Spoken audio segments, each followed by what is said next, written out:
Welcome to Ganesan media. இறைவனுடைய அருளால் நம்ம எல்லாரும் நல்லா இருப்போம். தொடர்ந்து ஆதரவு கொடுத்துட்டு இருக்கிற எல்லாருக்கும் மனசார நன்றியை தெரிவிச்சுக்கிறப்பா.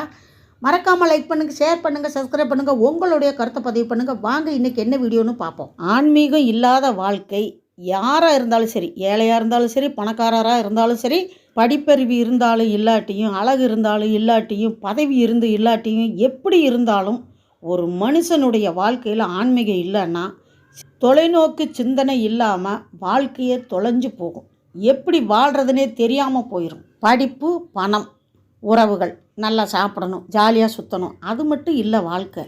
வாழ்க்கைங்கிறது அனுபவித்து வாழும்போது தெரியும் அதனுடைய அருமையும் அதனுடைய அர்த்தமும். எப்படின்னு கேட்டிங்கன்னா, ஒரு கண்ணுக்குட்டியை மேய்க்கும்போது கழுத்தில் ஒரு கயிறை போட்டு, ஒரு பசுமாடை மேய்க்கும்போது மூக்கணாங்கயிறு போட்டு அப்படி தடுமாறி போகும்போது அப்படி இழுப்பாங்க. அந்த பக்கம் போகாத, பிரச்சனையாக இருக்குது, அது அடுத்தவங்க தோட்டம், அங்கே போய் மேயக்கூடாது, ரொம்ப தூரம் போயிட்டீங்கன்னா நம்ம வீட்டுக்கு போகிறதுக்கு நேரமாகிரும் அப்படிங்கிற மாதிரி ஒரு உதாரணத்துக்கு சொல்கிறேன். என்ன உதாரணம் சொல்லலாம் அப்படிங்கிறதுனால இந்த உதாரணத்தை சொல்கிறேன். அதே மாதிரி ஒற்றுமை ரொம்ப ரொம்ப முக்கியம். நம்ம படிக்கும்போதே நம்மளுக்கு பாடத்தில் சொல்லியிருப்பாங்க. எப்படின்னா, 4 மாட்டை ஒரு சிங்கமாக புலியோ அடித்து தின்னுரும்.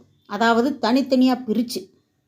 அது ஒத்துமையாக இருக்கும்போது அந்த புலியாக சிங்கமாக எனக்கு டக்குன்னு கவனம் வரல, அது பயந்துட்டு ஓடிடும். அந்த ஒற்றுமையை நம்மளுக்கு சொல்லி கொடுத்தாங்க பெரியவங்க, முன்னோர்கள்.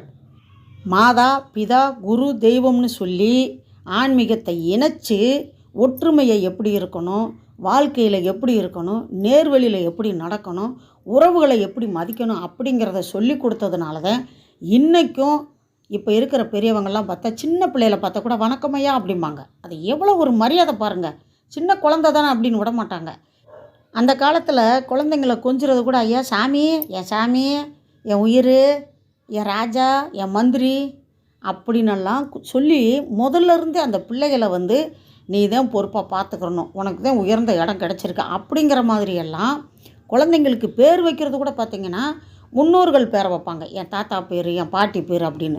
இப்போ எல்லாம் ஏதோ வைக்கிறாங்க. அதுவும் சாமி பேர் கலந்து வர்ற மாதிரி விஞ்ஞானம், அது என்ன சொல்கிறது, வளர்ச்சியில் ஏதோ பண்ணுறாங்க. ஆனால் படித்த பிள்ளைங்க இப்போயும் ஆன்மீகத்தோட நிறைய பேர் இருக்காங்க. சில பேர் தானும் கெட்டு மற்றவங்களையும் கெடுத்து சாமி இல்லைன்னு சொல்லிக்கிட்டு நிறைய பிரச்சனையை கொடுத்துட்ருக்காங்க. அவங்களுக்கெல்லாம் இறைவன் நல்ல புத்தியை கொடுக்கணும். ஆன்மீகம் இருந்தால்தான் அண்டை வீட்டார், அதாவது உற்றார் உறவுகளை எப்படி மதிக்கணும், அவங்க எவ்வளவு முக்கியம் அப்படின்னு தெரியும். இன்றைக்கி பார்த்திங்கன்னா மரகத லிங்கத்துக்கு நம்ம சிவபெருமானுக்கு தேனாபிஷேகம் காட்சி தான். வாங்க பார்ப்போம்.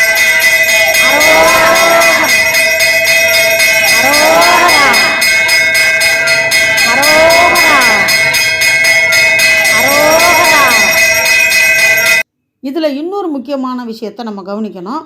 நம்ம சாமி கும்பிட்டோம், நம்ம எப்படி வேணால் பண்ணிக்கலாம், யாருக்கு வேணால் கெடுதலை பண்ணலாம், யாரை வேணால் எப்படி வேணால் பேசலாம், மனசை நோக்கடிக்கலாம் அப்படின்னா அங்கே சாமிக்கிட்டே இடம் இல்லை. சாமி இல்லைன்னு சொல்லிக்கிட்டு கூட நிறைய பேர் நல்லவங்களும் இருக்காங்க.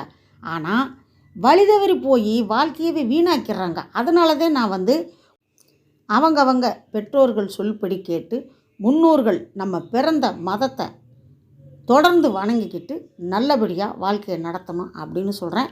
வீடியோ பிடிச்சிருக்கணும்னு நினைக்கிறேன். முழுசாக வீடியோ பார்த்ததுக்கு ரொம்ப நன்றியை தெரிவிச்சுக்கிறப்பா. அடுத்த வீடியோவில் சந்திக்கலாம். அதுவரை பாய்ப்பா.